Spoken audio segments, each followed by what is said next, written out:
মাটিতে জুমার নামাজ একান্তভাবে মুসলমান আদায় করবে, সে সুযোগ আল্লাহ রাসূল মক্কার মাটিতে পায়নি।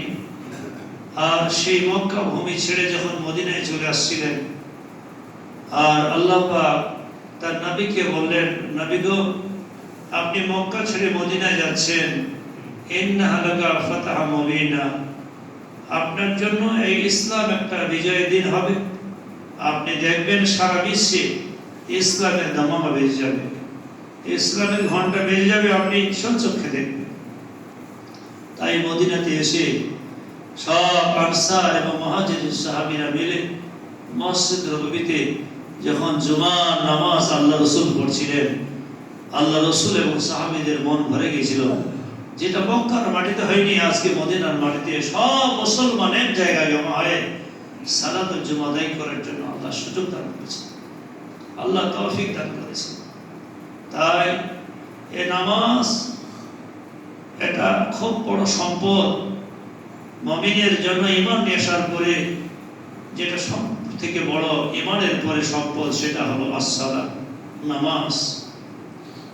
মা আয়েশা রাদিয়াল্লাহু তাআলা আনহা রওয়ায়াত করেছেন, রাবী হলেন মা আয়েশা সিদ্দিকা রাদিয়াল্লাহু তাআলা আনহা। قالت عائشة رضي الله تعالى عنها كان النبي في فراشي وما رأيت منا। মা আয়েশা বলছেন যে আল্লাহ রাসূল আমার হুজরায় ছিলেন, আমার ঘরে ছিলেন। হঠাৎ রাতে দেখতেছেন মা রাসূলুল্লাহ সাল্লাল্লাহু আলাইহি ওয়াসাল্লাম মিন ফিরাশি, আমার বিছানায় আল্লাহ রাসূল নেই। আজকে আমার বাড়ি আল্লাহ রাসূল আমার কাছে থাকবেন, গল্প করব, কিন্তু হঠাৎ দেখছেন গভীর রাতে আল্লাহ রাসূল বিছানায় নেই। ফাজানান্তু, আয়েশা বলেন ফাজানান্তু, আমি ধারণা করলাম ফি ইবরাতিন আখার, উনি হয়তো অন্য বিবির ঘরে গেছেন খবরগিরি করতে, বিবিরা কেমন আছে না আছে, ওইটা ওনার ধারণা হলো। কি ফারাইতু ইলা মসজিদে নবী সাল্লাল্লাহু আলাইহি সাল্লাম, আমি দেখলাম পর্দাখানা উঠিয়ে যে আল্লাহ রাসূল কি মসজিদে গেছেন নাকি মসজিদে নববীতে। আল্লাহ রাসূল যখন পর্দাখানা খুলে দেখছেন, মা আয়েশা দেখছেন যে আল্লাহ রাসূল মসজিদে নববীতে সালাতুত তাহাজ্জুদের নামাজ পড়ছেন। গভীর রাতে উঠে আল্লাহ রাসূল মসজিদে নববীতে তাহাজ্জুদের নামাজ পড়ছেন। মা আয়েশা বলছেন ফাওয়াদাতু, আমি ওযু করলাম, ওয়াসাল্লাতু মা'আন নবী সাল্লাল্লাহু আলাইহি সাল্লাম, এবং আমি আল্লাহ রাসূলের সঙ্গে নামাজে শামিল হয়ে গেলাম। আল্লাহ রাসূল প্রথম রাকাতে সূরা বাকারা শেষ করলেন। সূরা বাকারা মানে হলো আড়াই পারা, প্রায় 50 পৃষ্ঠা। এই সূরা বাকারা আল্লাহ রাসূল প্রথম রাকাতে শেষ করলেন। তারপরে রুকুতে গেলেন, এত লম্বা রুকু আল্লাহ রাসূল। তারপরে সিজদায় গেলেন, এত লম্বা সিজদা।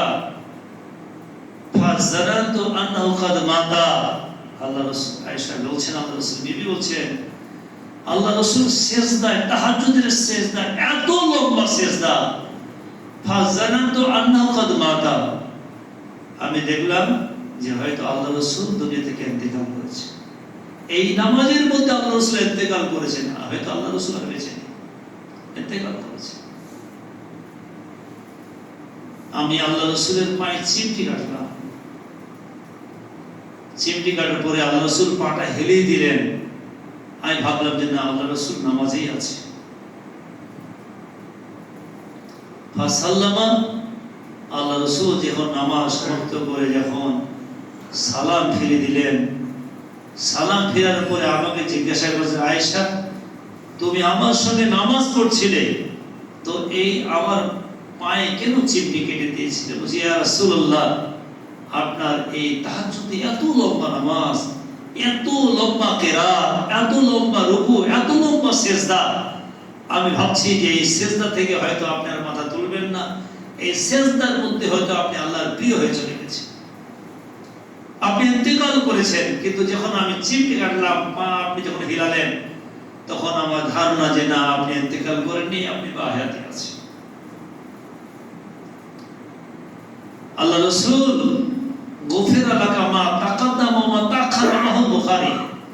আল্লাহ রাসূল, আপনি তো নিষ্পাপ, আপনার আগের পিছের কোনো গুনাহ নেই, আপনি এমন এক পয়গম্বর, এমন এক নবী, আপনার আমলনামায় কোনো গুনাহ নেই, সব নেকিতে পরিপূর্ণ। এত লম্বা নামাজ, এত লম্বা কিরাত, লম্বা রুকু, লম্বা সিজদা আপনি কেন করছেন? আপনার তো গফিরা লাকা মা তাকাদ্দামা ওয়া মা দাম্মা, আপনার আগের পিছের সব গুনাহ খাতাগুলো মাফ। আল্লাহ রাসূল বলেন, আনা কুনা আবদান শাকুরা, আমি কি আল্লাহর শুকরগুজার বান্দা হব না যে আমি এই নামাজের জন্য তায়েফের ময়দানে রক্তে রক্তাক্ত হয়েছি, মক্কার মানুষেরা আমাকে রাস্তায় অপমান করেছে, নামাজ অবস্থায় আমার মাথায় ভুঁড়ি চাপিয়ে দিয়েছে মক্কার মানুষেরা। এই নামাজের জন্য মানুষের ঘরে ঘরে গেছি, ঈমানের দাওয়াত দিয়েছি, ইসলামের দাওয়াত দিয়েছি, মানুষ কত কষ্ট দিয়েছে, এই কষ্টের বিনিময়ে আমি নামাজ পেয়েছি।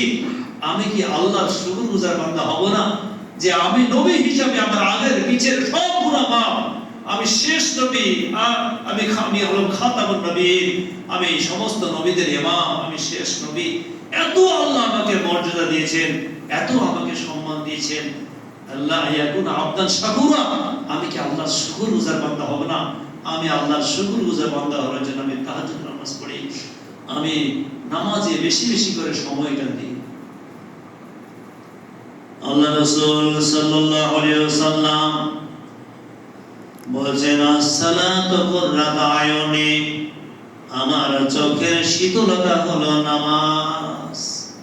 আমি যখন নামাজ পড়ি আমার চোখে ঠান্ডা হয়ে যায়, চোখ ঠান্ডা হয়ে যায়। as-সালাতু মি'রাজুল মুমিনিন, নামাজ হলো মুমিনের জন্য মেরাজ। আল্লাহ রাসূল যখন মেরাজে গেলেন, মেরাজে গিয়ে আল্লাহ বললেন, নবী গো, আপনাকে আমি মেরাজে আবার সাক্ষাতে ডেকেছি, আপনি আমার সঙ্গে দিদার করলেন, সাক্ষাৎ করলেন, তো আপনি এখন আমার কাছ থেকে বিদায় হয়ে আপনি দুনিয়াতে যাবেন, আপনার সাহাবীদেরকে ঘোষণা করে দিবেন যে আমি 50 ওয়াক্তের নামাজ আমি ফরজ করে দিলাম। আল্লাহ রাসূল খুশি হয়ে চলে আসছেন। মুসা নবী আলাইহিস সালামের সঙ্গে দেখা, মুসা বললেন, আপনি আল্লাহর সঙ্গে সাক্ষাতে গিয়েছিলেন, আল্লাহ পাক আপনাকে কি কি ইনাম দিল, কি উপহার দিল? আল্লাহ রাসূল বলছেন, 50 ওয়াক্তের নামাজ আমার উম্মতের উপরে ফরজ করে দিয়েছে। মুসা সালাম বলছেন, ভাই নবী মুহাম্মদ, আপনি পারবেন না, আপনার উম্মতরা পারবে না, আপনি আল্লাহর কাছে ফিরে যান, কিছু হালকা করে নিয়ে আসেন। আল্লাহর কাছে গিয়ে বলছেন, আল্লাহ, মুসা আলাইহিস সালামের উম্মতের উপরে 2 ওয়াক্তের নামাজ ফরজ ছিল, তাও অবহেলা, অলসতা, নামাজ পড়তো না। আল্লাহ গো, আপনি নামাজকে কিছু হালকা করে দেন। এইভাবে হালকা করতে করতে করতে করতে 50 এর জায়গায় 5 ওয়াক্ত নামাজকে আমাদের জন্য আল্লাহ পাক ফরজ করে দিয়েছে।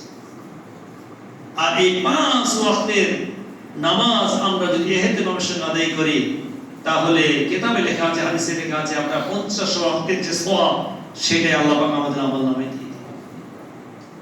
এইজন্য নামাজ এক গুরুত্বপূর্ণ ইবাদত। আল্লাহ রাসূল সাল্লাল্লাহু আলাইহি ওয়াসাল্লাম যখন শেষ মুহূর্তটা, সে হাদিসের মধ্যে লেখা আছে, ফি আখির উমরিহি, আল্লাহ রাসূলের যে জীবনের শেষ বয়স, যে বছর আল্লাহ রাসূল ইন্তেকাল করবেন, ওই সময় তো সাহাবীরা, আল্লাহ রাসূলের সঙ্গীরা সবাই পাক্কা সচ্চা ঈমানদার। তারা হযরত আবু বকর সিদ্দিক রাদিয়াল্লাহু তাআলা আনহু, ওমর ফারুক, ওসমান, হযরত আলী, তারা শরীয়তের পাবন্দ। শেষ সময় আল্লাহ রাসূল সাল্লাল্লাহু আলাইহি ওয়াসাল্লাম যখন তার শরীরে বুখার হলেন, বেমার হলেন, জ্বর হলেন, এত শরীরে ভার হয়ে গেল, এত শরীর জ্বর হয়ে গেল যে আল্লাহ রাসূল নিজের হুজরা থেকে, মা আয়েশার ঘর থেকে মসজিদে নববী শুধু একটা পর্দার ভাগ ছিল, সে হুজরা থেকে মসজিদে নববীতে এসে নামাজ পড়াবেন, শরীরের মধ্যে আর সেই শক্তিটা নেই, সেই ক্ষমতা নেই। আল্লাহ রাসূল অসুস্থ, বেমার। আর মা আয়েশা রাদিয়াল্লাহু তাআলা আনহা দেখছেন যে আল্লাহ রাসূল মাঝে মাঝে বেহুশ হয়ে যাচ্ছে, শেষ মুহূর্তটা বেহুশ হয়ে যাচ্ছে, আর এশার ওয়াক্ত হয়ে গেছে। সব সাহাবীরা নামাজে অপেক্ষায় যে আল্লাহ রাসূল আসবেন। আর উনি নামাজ পড়াবেন, আমরা নামাজ পড়ব। যখন বুঝতে পারছে যে আল্লাহ রাসূল অসুস্থ আর উনি আসতে পারবেন না, আবু বকর সিদ্দিক রাদিয়াল্লাহু তাআলা এশারের নামাজ জামাতের সহিত পড়িয়ে দিলেন।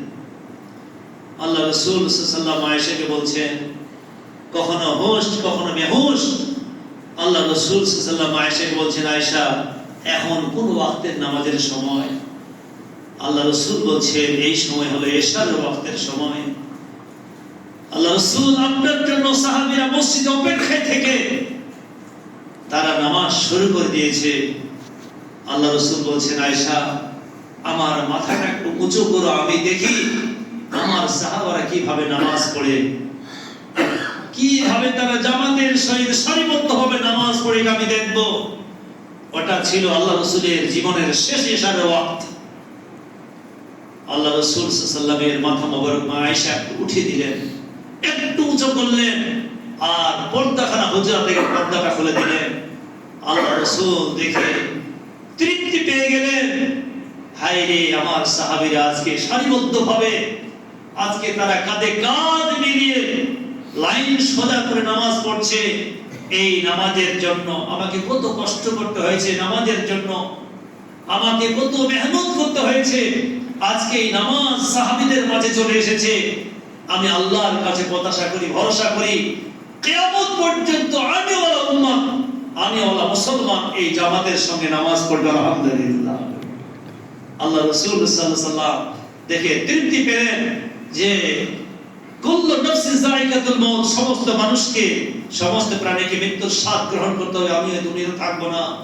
কিন্তু আমার সাহাবীদের মধ্যে যে নামাজ চলে এসেছে, এরা ইনশাআল্লাহ এদের পরে আরো যে আনেওয়ালা মুসলমান, কিয়ামত পর্যন্ত আনেওয়ালা মুসলমান, তারাও জামাতের সঙ্গে নামাজ আদায় করবে। এটা আল্লাহ রাসূল সাল্লাল্লাহু আলাইহি ওয়াসাল্লাম সাহাবীদের এটা শিক্ষা দিয়েছেন ভাই। এইজন্য নামাজ এত একটা গুরুত্বপূর্ণ ইবাদত। ইন্নাস সালাতা তানহা আনিল ফাহশাই ওয়াল মুনকার, নামাজ সমস্ত গন্ধ থেকে, সমস্ত খারাপ বস্তু থেকে আল্লাহ আপনাকে হেফাজত করবে। নামাজ একটা দৌলত, যে সমস্ত রকমের গুনাহ থেকে, সমস্ত রকমের খারাপের কাছ থেকে এই নামাজ আপনাকে হেফাজত করবে। এইজন্য আমাদের জীবনে যেন আমরা ঠিক সময় মোতাবেক যেন আমরা সালাত আদায় করতে পারি। মা আয়েশা রাদিয়াল্লাহু তাআলা বলেন, আউয়ালু ইউহাসাবু ইয়াওমাল কিয়ামা আস-সালাত, কিয়ামতের ময়দানে উম্মতে মুহাম্মদী এবং সমস্ত উম্মতের প্রথম যে হিসাবটা হবে সেটা নামাজের। আউয়ালু ইউহাসাবু ইয়াওমাল কিয়ামা আস-সালাত, কিয়ামতের ময়দানে সর্বপ্রথম বান্দাদের হিসাব হবে নামাজের ব্যাপারে। নামাজের ব্যাপারে প্রথম হিসাব হবে এই উম্মতে মুহাম্মদীর। এইজন্য নামাজ এক গুরুত্বপূর্ণ ভাই, খুব বড় ইবাদত। এই নামাজের ব্যাপারে আমরা যেন অবহেলিত যেন না হই। নামাজের জন্য আমাদের নিজের বাড়ি ছাড়তে হবে।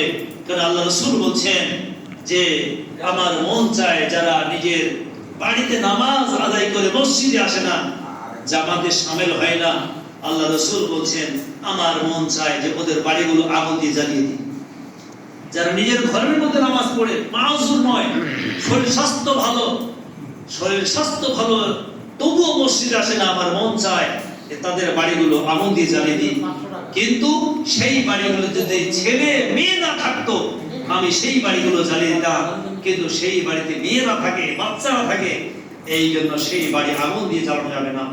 এত বড় নামাজ আল্লাহ রাসূল সাল্লাল্লাহু আলাইহি সাল্লাম নামাজের গুরুত্ব আমাদেরকে দিয়েছেন। এই জন্য কোন অবস্থাতে একজন অন্ধ মানুষ আল্লাহ রাসূল বলেন, ইয়া রাসূলুল্লাহ আমি অন্ধ, চোখে দেখতে পাই না, আমি কি ঘরে নামাজ পড়তে পারি না?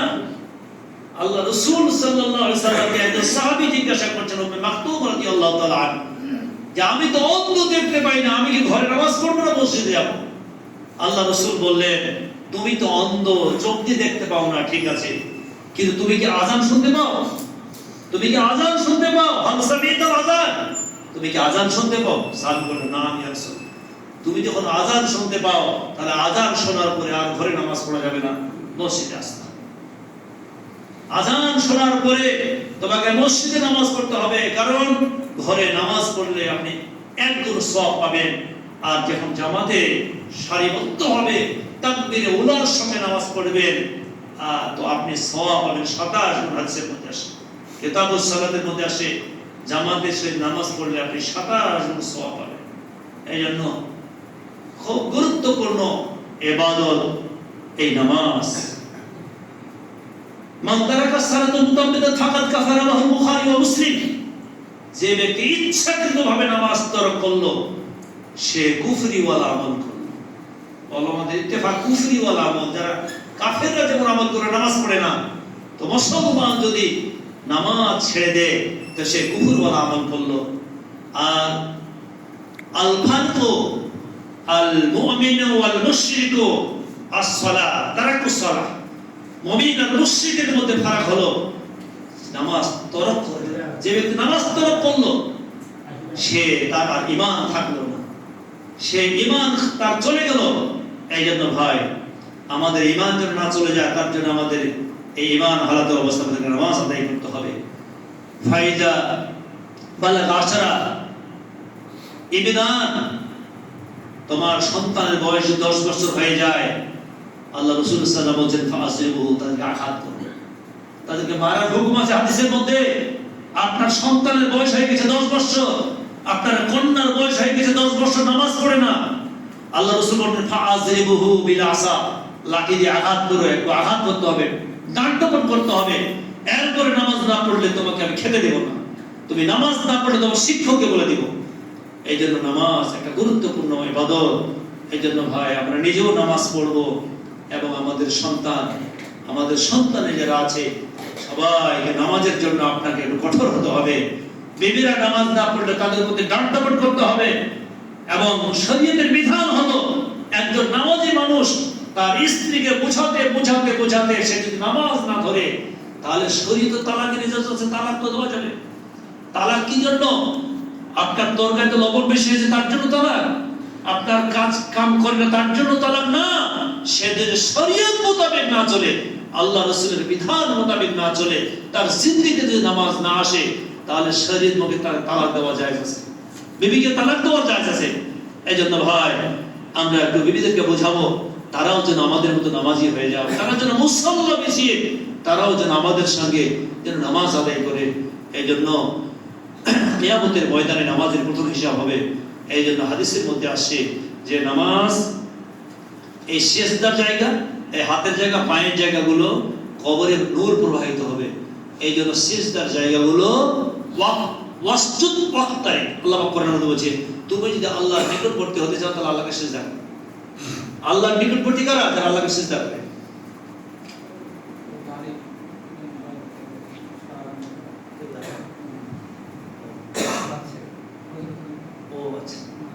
হযরত ভাই তার ছেলে মসজিদে 500 টাকা দান করলেন, বলে দোয়া করব, যে নিয়ে এটা দান করছেন ইনশাআল্লাহ তার নিয়ত আল্লাহ যেন কবুল করেন। ভাই ও দাদির জন্য ইনশাআল্লাহ, তার দাদির জন্য আমরা দোয়া করব। আর দিন ছোট হচ্ছে সে অনুপাতে আমাদের গত রাত্রে মাশওয়ারা হয়েছে, মসজিদে আলোচনা হয়েছে যে আজান জুমার দিনে আজান ঠিক 12টায় হবে, আজান 12টায় হবে, সোয়া 12টায় আমাদের বয়ান শুরু হবে। যে বয়ানটা হয় আমাদের 15-20 মিনিট, সেটা 12টা 15 চলে। এই জন্য আমরা যেমন 12টার আগে যখন মসজিদে আসতাম, যেহেতু দিন ছোট হচ্ছে 12টায় আজান হবে, আর আজানের পরে সঙ্গে সঙ্গে আমাদের সুন্নাত শুরু হয়ে যাবে। তো আমরা ইনশাআল্লাহ 11:50 ওয়াক্ত আসে, তাহলে 11:50 চলে আসলে আপনি যদি 11:50 চলে আসেন, এসে সঙ্গে সঙ্গে আপনি তাহিয়াতুল মসজিদ বা তাহিয়াতুল ওযু বা ক্বাবল জুমা 4 রাকাত এগুলো আপনি করতে পারেন। এই জন্য ভাই আমরা ইনশাআল্লাহ চেষ্টা করব আমরা যেন 50-এর আগে 11:50 আগে যেন মসজিদে চলে আসি, মানে ঠিক 12টার আগে আমরা চলে আসব। আর 12টা যাহা আজান শুরু হয়ে যাবে, আজানটা আমরা এখানে আজান শুনে আজানের জবাব দেব, আর আজানের জবাব দেওয়ার পরেই আমরা ইনশাআল্লাহ সুন্নাত দাঁড় হয়ে যাব।